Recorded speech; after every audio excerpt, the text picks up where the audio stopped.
BigFooty Blues. BigFooty Blues. Come on, the BigFooty Blues.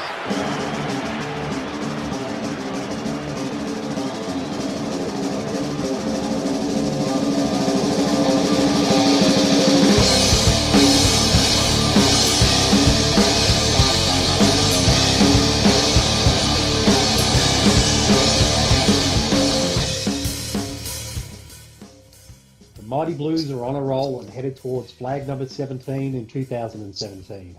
I'm Kellyanne Conway, and this is AFL Alternate Facts. Sorry, folks, I seem to have been hacked. Welcome back to the BigFooty Blues podcast, our first for 2017. I'm ODN, and joining me tonight, all bright-eyed and bushy-tailed, are our stalwart ShanDog. Hey, ODN. Hello, everyone. I love that 17 in 17 thing, by the way. Someone needs to put that on a t-shirt. Fake news. HBF, how are you? I am very well, thank you. How is everybody out there?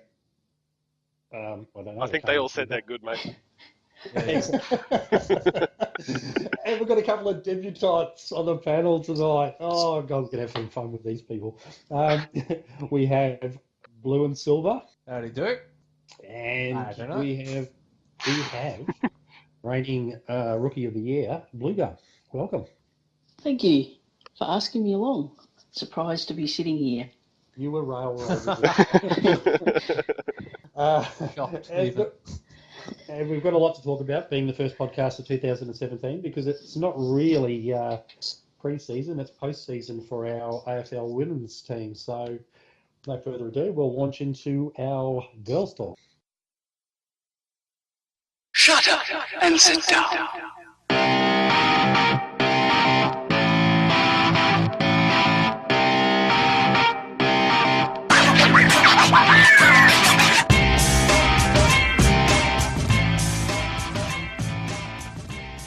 So, folks, girls' talk now. Forgive me for the names. I know we're talking about our women's team, and it can be a bit belittling. We thought of all sorts of things. Sisters are doing it for themselves. BlueGun came up with an interesting one, and I don't think I'll repeat that just for the more sensitive ladies out there. And I don't know. I was going back doing a bit of racy. Footy girls. I love. No, but we won't do that. We'll let ShanDog take care of that. What I want for you people on the boards is actually come up with a snappy title for our AFL women's segment. Granted, our season is over, so we probably won't be using it for a while, but to give you all year, because I know how slack you people are. Okay. And whoever's name we choose, we'll mention you on the podcast in not so denigrating terms. And you get a free t-shirt number 17 and 17 on it. Look, Carlton, one of the pioneering teams of the AFLW season.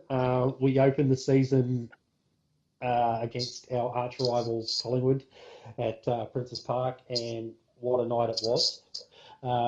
Look, just going over the season as a whole, our season finished up yesterday. We've had 3 wins, 3 losses and a draw, quite even. The percentage was quite good. We didn't lose by too many. Few injuries and so forth. But I want to throw this over to BlueGun for a start, because she's been heavily involved on the boards with the AFLW board and talking about our girls. How did you find the first season?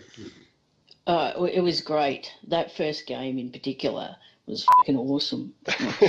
filling Princess Park with both Collingwood and Carlton supporters and people there just to support the women's comp was just sensational. And then to see them play and crack in, like I think it was medium-sized red on the board.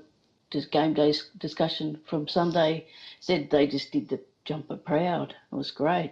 I loved your work on the boards too, by the way. Well done for that, with all those previews and everything. It's hard, actually, to get the time, isn't it? I hadn't realised how much effort people put in each week. So, it's all worth it for that paycheck. What you hadn't realised is once you actually go and start doing something, everybody else sits back to let you do it the rest of the time. So you actually open a can of worms there. It's called performance punishment. Yeah, that's right. Yes. Plenty of names to talk about in the team. We won our first couple of games, none better than our first game against Collingwood. But we won those 2 games, and then we started having some close losses. We had a bit of an injury, or a couple of injuries, one key one, and we sort of fell away a little bit. Early on, it looked like we were going to be one of the teams in the grand final for sure. But where do you think, I mean, as far as that side is structured, what do you think the strengths and weaknesses of the side are? Well, it looks like when Bri Davey went down, the structure down back really suffered from that. Yeah, that was a pretty obvious one, wasn't it? She's got to be probably one of the top 5, if not top 3 sort of players in the AFLW for sure. And so when she went down, it was a massive hole. For mine, I think going tall I think we're a lot taller than all the other teams on average. And I think it was an interesting choice, but what we lacked was the pace in the midfield. So I think those taller players at either end were really, really effective. But what we didn't have to sort of counterbalance that, or to balance the scales on that one was some really pacey midfielders like Adelaide and Brisbane have. That was probably the difference. Yeah, that was the thing I spotted as well. I think we've got a really, really tough midfield, some real tough nuts in there that really crack in. So the likes of Arnell and Loynes and Sarah Hosking and Shay Audley, those sort of players, even Nat Exxon when she was before she got injured, they really crack in. But Exxon's probably the only one there that has a bit of pace. Yeah, and she got injured. Yeah. So she got injured, and then we sort of fell away after that. So, but not just the lack of pace, but also probably the short passing, the skill level, and spotting up the right options. We've only got a few girls that have that really good kicking efficiency. Anybody aside from Bri Davies really stand out for you guys? I think Darcy. That's the obvious one. Yeah. Was it the goal kicking medal in the end? 14 she kicked? Yeah, she won in the end. I'm pretty sure I saw an article about that. She finished on top. I think the only threat was from a Brisbane player who didn't, only might have kicked 1 or 2. I particularly liked Hardiman before she went down as well, unfortunately. She was a big rock in the back there, and Downey, our ruckman, was brilliant. I reckon she was probably the best in the comp. I really liked Jacobson as well. I mean, she probably doesn't, I don't think she gets the ball as much as the others, but I think when she does get it, particularly in the second half with her sort of athletic background that she gets her own. So I even bought her badge when we played. I'll be wearing that to round 1. And Hosking was great too. Her run was pretty good. Yeah, I enjoyed watching her play. Yeah. She's one of the it'll be great players out there. It'll be great when her twin sister gets on the field next year. She's absolutely fearless. A lot of them were too. Like when you watch the game, they just hit so hard. It's harder than some of the fucking men do. And we've got to mention Loynes too for Jabba, because she was head over the ball every game for 60 minutes. Yeah, Loynes and Hosking, the terrible twosome in the midfield as far as they're the Bash sisters. So we used to have our Bash brothers with Robinson and Tommy Bell at one stage, but those two they hit hard and often. Jacobson's only 23, nearly 24. We've got plenty of years left. I reckon we're going to be very, very strong going forward, but we just have to add that pace. I was just going to say, and get more an even contribution, because you can see it comparing the stats from other teams. There's a higher possession rate across the teams. So. We were playing more. We were playing more of that the play on and long kicking game, and it's highly contested. By the end of it, I think the opposition were just setting up behind the ball, waiting for that in the end, and we're just blasting away. So even like yesterday's game, I heard the commentator saying, they need to lower their eyes. You've been taking tips from the men's team, that's all. Well, exactly. I mean, they're probably playing how they watch the men train.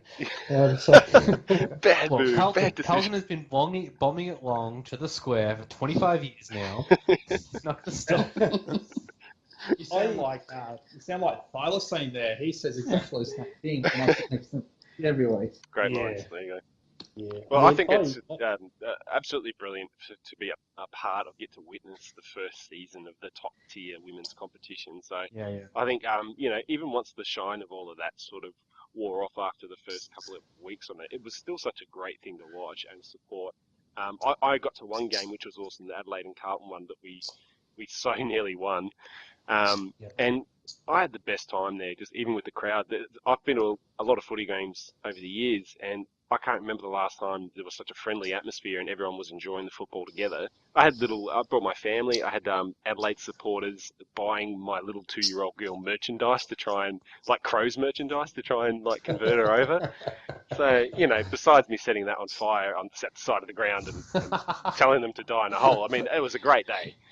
Maybe and I went to we planned to go to the double header down at Casey, and we actually only we only really stayed for the ladies' game. We didn't stick around for the guys' game. We actually seemed to be more interested in the watching the AFLW, so we actually left and came home and watched the Melbourne game on TV. So I think the men's team were also feeling that way. Good choice. Yeah, we were speaking of the JLT season, so that's a nice segue to go into our next segment. So let's discuss Carlton's pre-season. I'm just going to leave that one blank because you didn't even get a title. It's just going to be like 3 seconds of blank and then me saying I'm just going to leave that blank. Okay. All right, ShanDog's going to leave that blank, and that's fitting tribute to our pre-season. That will be left blank. If they're not going to put in effort, I'm not putting in effort. Oh, look, guys, we've got to discuss it. We did this last year, our pre-season. Well, although we showed a lot more last year's pre-season, but we've lost all our 3 pre-season games. We were vaguely competitive in one of them. The second one we didn't care about. We didn't play a strong side at all. Is there anything to talk about? Did we get anything out of it? I think Pickett's worth talking about. Yeah, Marchbank also impressed, I reckon. And McCready. Yes. Yeah, McCready was good. The surprise. That was a surprise, yeah. Wiedering forward. Yeah, I hope that I kind of happens. expected it. Yeah. Like I was kind of in the back of my head. I was thinking like they're gonna try it at some point. So I wasn't surprised to see it in a preseason game. I think I was surprised at how well it worked. But do you reckon they're going to do it in the season proper? Because I personally would like to see it, and I think it's splitting a lot of people. What do you reckon? I reckon you have to at this point. Like who are we going to play forward? Like it's Jones or Jacks. Like it's not a very good choice. You know what I mean? Don't forget, old Deadeye Casbolt. Yeah. Oh, yeah. Well, I mean, he takes the mark every time and shanks every time. So like, what are we supposed to? I love you, Levi. I really do. But Christ. It was a new user signed on to BigFooty, or one of the moderators said might have to change that username. It was a new poster called Shit Kicker that came on, and he said, and he posted on the moderator board. We might have to do something about changing that username, and I said, "Oh my God, Levi finally admits it, and you're still giving him shit." But poor old Levi. But Casbolt up forward, you only need the big one. Curno's got a big body; he can play up there, and we might go back to having a couple of small forwards by the sounds of it. So, I don't know. I mean, one thing's painfully obvious is that Harry Mackay. Which one is he? Mackay or Mackay? He's a Mackay. He's nowhere near it at the moment. He's got a long way to go. To be expected, though, really. I mean, that's what he looked like in the under 18s as well. It was kind of a flash in the pan, 5 minutes of gameplay worthwhile, and then nothing else. So, what do you guys think of our actual strategy overall with the JLT? Because I mean, I reckon it was pretty clear that wins weren't high on the priority with that, and it was more about, other things. Whether depending on what sort of perspective you take on it. What were the other things, though, Shandon? You're just talking about positionally, because I didn't see the game plan really. Well, that's what I'm wondering. I mean, generally we're playing the younger guys out of position as well, and I don't know if it seemed like from the coaching box when something was happening, like a team got a run on, I don't know whether it was perhaps that they stood back and said, no, you guys need to learn how to sort this out or something, or leaving it to the on-field leadership to try and to deal with things, because they didn't make too many changes and say, all right, let's stop this, let's change the game style. I don't know, it seemed like it was very hands-off. Who is our game changer? I mean, apart from Cripps, as far as being able to arrest something like that and get angry. I mean, I'll give you a quick example. I'll give you the quick example, right? Against St Kilda, how many times did they break through the zone that we had, and then just had little cheap handballs over the top, or 2 or 3 Saints players running into an open 50 and raffling off a goal? It happened at least a half a dozen times, I reckon. And you'd think after the first couple, there needs to be a message from the coach there. You're pushing up too high. We need to drop another one back, or something along those lines. But it just didn't happen. Yeah, my memory's a bit hazy, but I don't think we ever played a loose man back, did we? We had that zone, sort of whole ground zone thing that we play. Yeah. But no extra back though, as far as I can tell. And this isn't trying to put a slight on like bolts. I'm just saying that it seemed like we weren't really going out there and putting our number one team on the park, obviously, but also strategy wise, we were a bit sort of Yeah, a little bit. But it also, I'm worried about our midfield again. Most of that happens because the midfield isn't working hard enough. Our backmen, our defenders will cover their man, but it's the opposition midfielders streaming through that zone. And our guys are flat-footed, slow to react. They're just not reading the play or whatever. We don't have enough pace in there. So I guess you can't really expect youngsters to take on board that instant coaching sort of, okay, you need to be running backwards quicker and sort of stuff, where older players that we didn't play probably would be better at identifying that and adjusting the game real quick. Yeah. I mean, I think one of our best defensive runners apparently is Cunningham. The pressure acts and the tackling, he does really well in that every time. So I know maybe he does get a round 1 berth. That'd be nice. Well, it would be nice. I could think of players that he can play in front of, so it'd be good to see. The big name for me that stood out, who looks in smashing form, is Matthew Cruiser. Yeah, he did look good. Looks better than he has at the start of any season that I can think of. I feel like we say that every year. Yeah, but I think you've got to remember, BigFooty aren't sponsoring Matt the Big Fella this year, so the monkey's off the back a little bit. BigFooty curse might be over. He's probably a Brownlow medalist.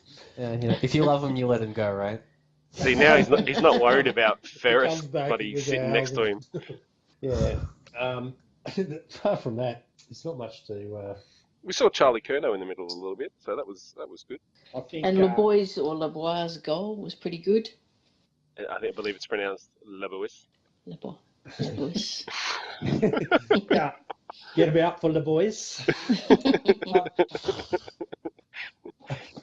I think Charlie Curnow and Cripps could actually be quite a devastating duo in the midfield. I think they played Charlie deliberately in the midfield against St Kilda just to see how he'd hold up, and it was so noticeable when he and Cripps went off at half time that we just more or less a training run for St Kilda in that second half. So I really liked what I saw of Curnow in the midfield, and I wouldn't mind betting he might start there on Thursday night. But look, best 22 out of all that, guys. So you don't have to name your best 22. I'm just looking at some of the contentious names. Does a lot of people sort of thinking that if we play the likes of Simon White, then we're not going anywhere. Has he done enough to be in the side up front and gradually maybe phase out during the season? I wouldn't play him, no. I think he makes too many silly mistakes and gives away too many free kicks. No, I wouldn't have him in my bet. He's probably got more aggro than anybody else in the side, though. He's a little bit of our enforcer. And with Walks gone. That's right. Fired up, but we don't have anybody like that anymore. So I mean, I don't know. You maybe need it. There might be a role for him in round 1 against Martin or something. Yeah, that's what I was wondering. Too slow, surely though, because Martin has that big burst pace. And White will get burned. I wouldn't play White anywhere near Martin. Yeah, well, I mean, you sort of wonder with our backline, we don't have don't have Zach Tui anymore. Sheehan's not ready to go. Burns still got half a season out, so you sort of. That's the sort of. Yeah, I've been trying to think about that. Like, who do you fill that halfback flank spot with? Because if you run it with another tall, so if you've got Marchbank and Wiedering and Doherty and Simpson and Plowman, you got one spot left.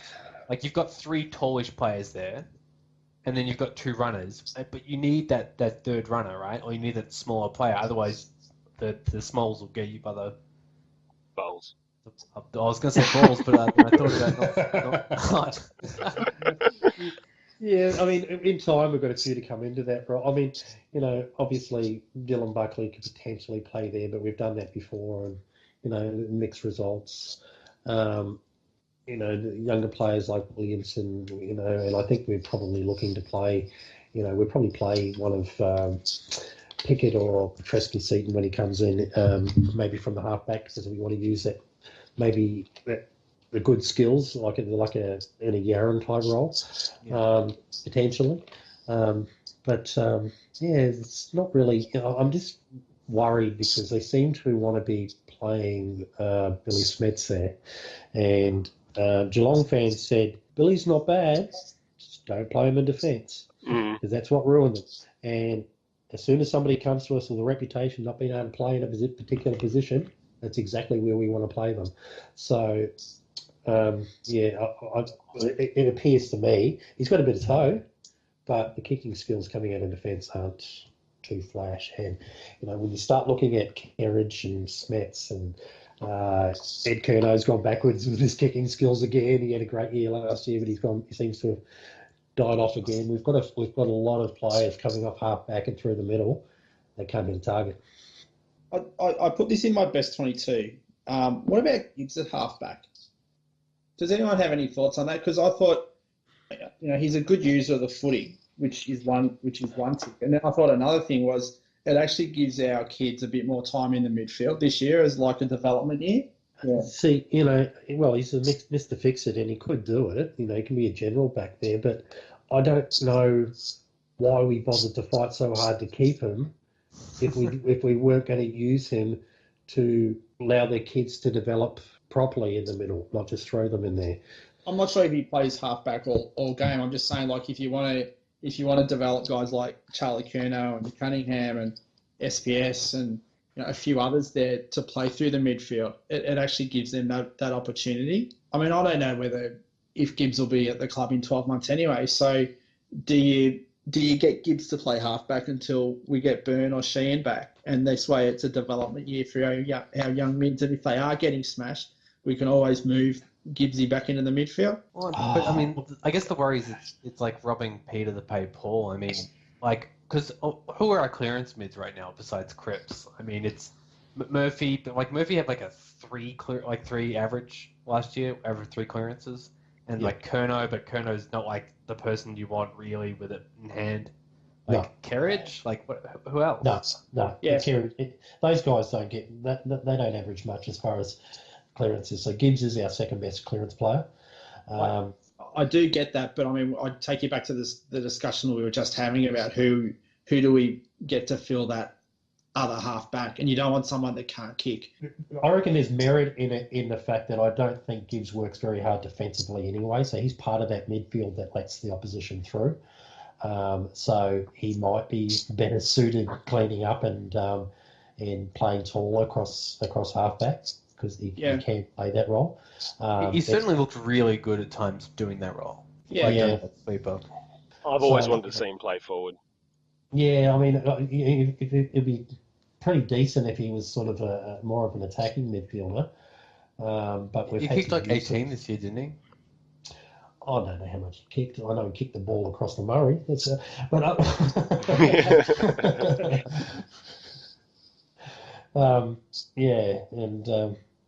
Apart from that, we've got Matty Wright, who's a goal-kicking midfielder, but he was just a bonus at the time. You can't expect that to happen much. I thought Reece Palmer might come in and be that goal-kicking midfielder, but already I'm looking at him going, turnover merchant. I'm not sure, Yeah, I'm not sure about Palmer either. I suspect he'll sort of start the year playing AFL, and I suspect by the end of it he won't be. And I see that for probably a few players as well. That'll be the same. They'll start senior footy, but by the end of it, hopefully they're not. And we're developing these kids. Yeah. Well, that's what Reece Palmer was brought in for anyway. I mean, I'm sure he's under no illusions about it too. Some of these guys that we brought in, who are they're not 30-plus-year-olds, but they're in the twilight of their career clearly. I mean, you don't get traded for pick 170 billion because you're a star. So, I mean, he's coming in to help out our midfield and sort of, I don't know, I guess just be a bigger, older body then when we need it, because when you start really looking down the list of players that we've got, especially when it comes to midfielders, they're all so young outside of, Gibbs, Murphy, Curnow, or even Cripps isn't particularly old. They need a bit of protection. We're not going to be able to have them all playing a solid full season of 22 games, playing 60% game time through the midfield. It just won't happen. So, I mean, going back to that sort of the whole discussion of does White play or does no one mentioned it, but a hot topic is Thomas. Does Thomas play? When you pick these best 22s, they really got to be against the opposition that we're playing, I guess. And so the Martin question is a brilliant one. We've got options, I think. If we need to, we can put someone like. Should we move over to the next segment and discuss that? Oh, okay. No, fine. Cut him off midway. I'll just go myself. All right. Shut up. All right, moving on, people. It's time for pre-game pep talk. Asshole.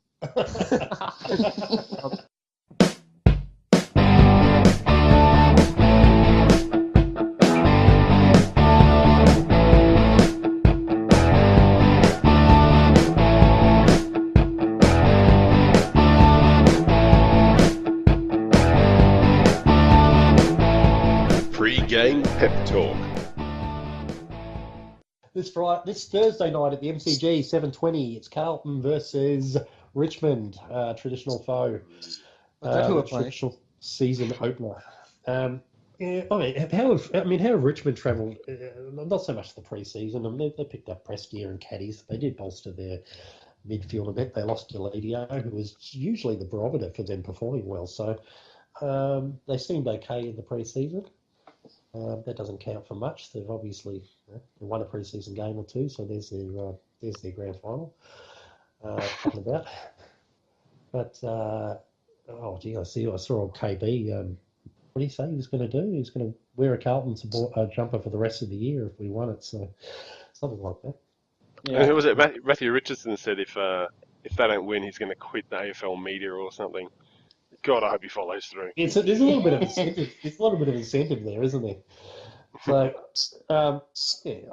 these games generally have a bit of feeling about them, and as long as our guys come out with a good attitude, there's still a bit of rust around, and we're in with a chance. But we were talking about Justin Martin earlier. Who is likely to play on him, ShanDog? Well, I reckon if it gets to the point where you need to actually put someone as a run with, particularly when he goes forward, I mean, Bolton might sort of just rely on the defensive structures that we have to pick up, and repel any attacks that go forward. But if they try and isolate him or bring him forward and have him one out with someone else, maybe it's not such a bad idea to have someone like Dylan Buckley if he's available to go with him. He's got the speed and the tenacity. Because as I think it was BNS said, White's probably not quick enough. So outside of that, we don't have too many options in there. So it might be one of those things where we just have to cross our fingers and toes and hope that the back six do their job together. Yeah, maybe it will be a Billy Smets because of the pace, because he probably has a little bit more strength than Dylan Buckley. Yeah, that's true. Strong. So in those one-on-ones, we just have to wear the possible butchering of the ball coming out, or hope that the likes of Doherty are getting across to help him out as much as possible, because he's very good at doing that. And we probably can wear somebody like that in those positions with with those wiser heads, Doherty and Simpson back there, because they that's two of our main leaders in the side. So it's not a bad place to sort of get a little bit of support and experience. Alex Rance generally kills us and sets up their attack from the back line, especially, and it really plays into his hands that Carlton are a team that dislikes to bomb the ball in. We don't lower our eyes. We don't lead very well. we're sort of we're probably going to be relying on a bit of ground ball, but his strength in the air is going to be a real problem for us. But I don't know whether we play a more negating type tall forward on him. I think definitely need to be smarter when we go forward, because as you just said, it plays into Rance's hands when we just bomb it. I think we need to, chip it around a bit more, see if we can find sort of targets around sort of that 50-metre arc, and maybe try and get someone loose inside that forward 50 with some blocks and that. But yeah, we can't bomb it, otherwise Rance will just punch all night and just we'll find scoring very, very hard. I think we're just going to have that mindset of if they're putting pressure on us and making us try and kick the ball forward pretty quick, is to sort of pull back for a second and then hold the ball up if we need to, try and hit some passes and get that movement through the middle, which I don't think we've been really good at lately. Even last year, when the pressure was on, we still resorted to that, just kick it forward and hope sort of thing. And that's what's going to kill us going forward. Yeah. Yeah, and even when we do that, it's amazing how many times we're outnumbered on the ground. We don't seem to have players at the fall of the footy. It's one of the, and it seems to have happened at Carlton for as long as I can remember. Just bombing it in and then watch the opposition just waltz it out. It happens. It just happens time and time again. It's amazing. Yeah. I used to play a drinking game. It was like every time there was a close-up shot and the opposition outnumbered us 5-3, and then we kicked it forward and they outnumbered us at the contest 2-1. Have a drink. Yeah. See if you can get to half time. Yeah. Well, you'd be going if you're going to try and get to half time. Having said that, hopefully we pick it in the team, and if Petrevski-Seaton plays, and even if LeBoy plays, I mean that's how you say his name. We might have some small crumbers finally that can at least half the ball there. So, but yeah, Mark Smith posted today and said that SPS wasn't going to play, but did say the boys was. Yeah, I hope so. That and I'd love to see Pickett too, especially because Pickett can play in the midfield. I reckon he'll be one that plays a fair bit of time in there. Mostly forward, but a bit in the mid. He's a certainty. He's got to be a certainty, He's surely. an absolute lock to play on Thursday night, I would have thought. Absolute lock. Yeah. Just says for something different. Sam Rowe seemed to be struggling in defence in the pre-season games. I don't know if he lost the yard or not. And generally, people seem to think that Levi Casbolt is a better second ruck than Sam Rowe, although Levi doesn't get many taps either. So, but I wouldn't mind seeing Sam Rowe as the up forward. He's learned his craft down back, so he's going to bring the ball to ground every time. He's the 1% king, so he's going to work hard. He'd lost a bit of weight. He's got a bit of, chase down speed. So as tackle pressure. Considering we don't have anybody up there who's going to take their couple of marks a game anyway and kick goals. If Levi takes 3 marks inside 50, he's going to kick 1 and 2 out of bounds on the full or something like that. But Sam Rowe is a great kick for goal. And he might only get it. He might get a free kick for over the shoulder or getting his arms chopped or something like that. But he can get himself in front of the marking contest because he does it in defence. And he can use the body because he does it in defence. So he may get a mark, he may get a free kick, but he's probably going to kick 2 goals straight out of that. And that's better than any other tall forward we've got. Aside from if Wiedering does play, but we still don't know that Wiedering is going to be a multiple goal kicker. Wiedering's not fast off the mark, so he obviously needs to know where the ball's going, and that's a bloody hell of a challenge for our midfield. So, but it'd keep Rance honest. He'd do that. Yeah, that's right. He would, because he's not going to get outmarked too many times, Wiedering, but or so nor is Rowe for that matter. But and he's a smart footballer too. Who's that? Wiedering, a very smart footballer. If he's down there and playing on Rance, or more realistically, Rance is playing on him, he knows that he wants to negate Rance's rebound, and I think he'd do that a little bit. He'd do a good job of that as well. So I think it's definitely an option to have Wiedering play forward. I'd probably leave Rowe in defence and give some experience down there, and with Marchbank and Plowman. And I'd play Wiedering forward. I'd start him at full forward on Thursday night. I think, or this is how I see it playing out. I think Rowe this will be his last year. I think we'll develop Wiedering this year between forward and back. We all know Wiedering can play defence with his eyes closed, so there's no issue there. I think we'll play him predominantly as a forward this year. Once Rowe retires, I think we might send him back, and then if we need to throw him forward, we can. So he's almost had a year in defence, a year forward. I don't really like the idea of having 3 inexperienced defenders, because I think that could really set us up for some massive losses.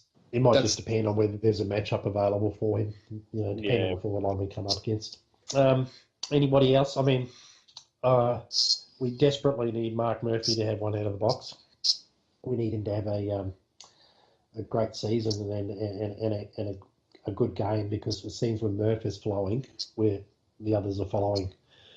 And even when we go back to round 1 last year, we were right in the game at 3/4 time, and I think, look, I can't remember the exact numbers, but I know because Murphy and Cripps were coming off an interrupted pre-season, they didn't have much of an impact in that last quarter. So if we can stay with Richmond, I don't think we'll win, but I certainly don't think it'll be a blowout either. I see it somewhere between maybe a 3 and 5 goal margin their way. I've bought insurance by putting some money on Richmond, so that when I'm mad that they won. What? Oh, yeah. I've done that before. So hear me out, guys. You've got a positive feeling either way, but I don't know. I'll just console myself with a very small cash prize. If Richmond win, I hope you're fucking happy, ShanDog. Knowing my luck, they'll win by outside the margin that I tipped as well. So then I'll lose that cash anyway. It won't be ShanDog shouts next week. It'll be everybody shouting at ShanDog. So, has everybody sort of adopted a player for the year? Somebody that they decides their favourite they're going to ride this year? HBF, try to come up with somebody other than Cripps. We all love Cripps. Yeah, look, I'd probably say Pickett, to be honest. I remember watching him as a junior and was somehow hoping he'd actually find his way to Carlton when he was taken to GWS. And I really wasn't sure what to expect from him this year, given his injuries and sort of lack of exposure to AFL footy. But he's almost been the sort of surprise packet for me over the 3 games. So I think I'll be watching him pretty closely with just a sneaky half an eye on young Patrick, see how he's Yeah. Well, now that HBF is off Cripps, I'll take him. Bait and switch.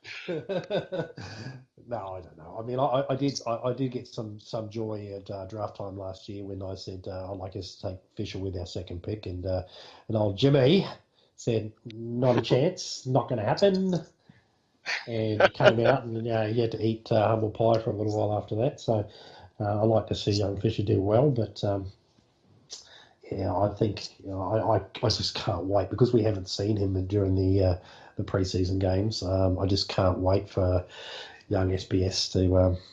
I keep forgetting he's in the team. I know, because we haven't seen it. He's played. He played. Did he play one game of VFL practice match or something? Yeah, I didn't even hear how he went. I didn't hear any reports on him. So. But all I read was that he got 20 posies and did okay, but he wasn't sure whether he'd done enough to get picked. Oh, okay. Good start though. Good to have him at least playing. Yeah, because I mean that's where we're going to really see. It's just adding a little bit of skill, and geez, I really hope Cunningham comes on. Oh, that was mine. Shut up. Was yours? That's mine. I'm not taking. I'm not taking him, but okay. Yours got one in or two? No. I think there's a lot of players that are new to the club, obviously over the last couple of years. Probably the one that I'm really keen to see whether he starts taking the next step is Cunningham, because I think he's got all those physical attributes to be a great midfielder. And now it's his second year, obviously, so he's the one that I'm going to keep a close eye on and really be barracking for on an individual level, because I want to see him come good and really put some pace into our midfield. Who are you riding this year, BlueGun? SPS, Bluebell. I think. He just sounds like he's got everything. So I'll wait, watching Pickety while waiting for SPS. Pickety, Marchbank. can we not say that, please? Yeah, And Marchbanks looked really good too. He's been very impressive. absolutely. So what are our picks for the game on Thursday night and margins? HPS already said we're going to lose. ShanDog's already bet against us. Oh, should I even ask them?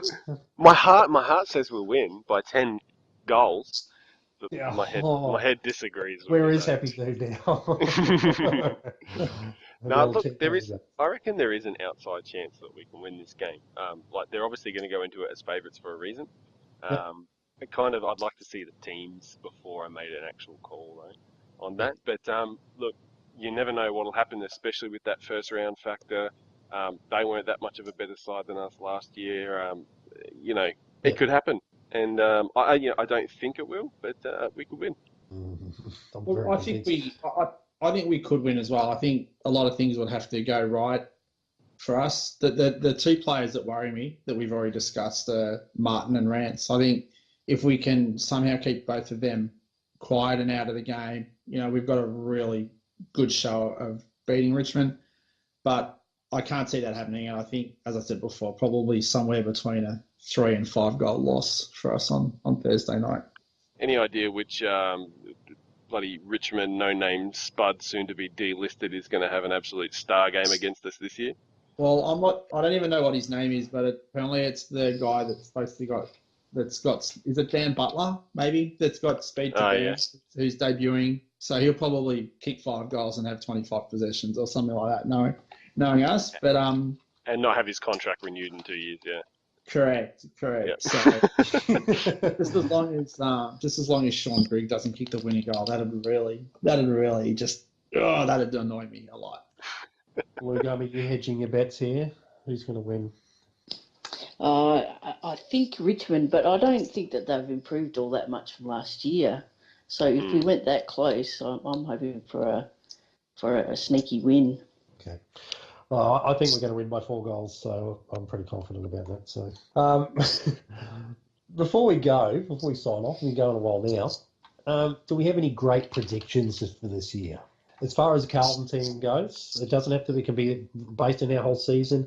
It can be based on one player and what they're going to achieve for the year. But what's your big Navy Blue prediction? I think Charlie Curnow might just take the competition by storm in the second half of the year. Okay. I'm going to put my hand up here. We'll let people behind the scenes for a little bit. I actually suggested this and then didn't think for a moment about what I could say. This is standard fare every week, people. Hey guys, let's do this segment. It'll be great. And then, I can't believe you're actually doing that segment. Yeah. Who the hell listens to me? So you go first, BlueGun. I'll have a think. ShanDog shots. I'm hoping for Pickett for the Rising Star. Wow. Oh, that was a good one. Can I have that one? Shit. You know what? You go. I'll do it, and I'm going to go Pickett as well, except it's going to be Pickett to kick 35 goals for the year. Whoa. Ooh. And the Rising Star. Well, if he does that, he probably that'll deserves it. Yeah. You know what? I'm going to go with the tractor is going to reassert himself. Well, possibly actually for the first time, assert himself as one of the best rucks in the competition by the end of the year. So I think with an injury-free run, and just he's approaching that age now where if stuff comes together really well, then you can have just a out of the blue brilliant season and just go up to the next step just out of nowhere for a ruckman. And I reckon Matthew Cruz is in that position right now where he can do that. Absolutely. I mean, I tossed up between the Pickett call and exactly what you said. So great minds and all that. Right. He's set for a big one. Finally. Hope so. All right. We're all talked out. I think we talked about anything. Did anyone actually want to add anything else Blues related? Any little tidbits of news or anything to say? I got Kingswood's new album that came out in March, and that was very bluesy. It was. It's like quite bluesy for Kingswood. Right. Now that's a good way to leave the show. All right. Okay. Thanks everybody. Thanks everybody. Why am I even on this show? In all good record shops now. Thanks for coming in, HPF. Thank you, everyone. Thank you, ShanDog. Get editing. Thank you very much. Awesome to be back, guys. Looking forward to it. And it was lovely you having you back on board for the first time, BlueGun. Thanks for having me. Yeah, no, you've been had well and truly. It's goodbye from me, and go Baggers. Go Blaggers. Go Blaggers. Go the Blaggers. Blaggers. It's the Blue Blaggers.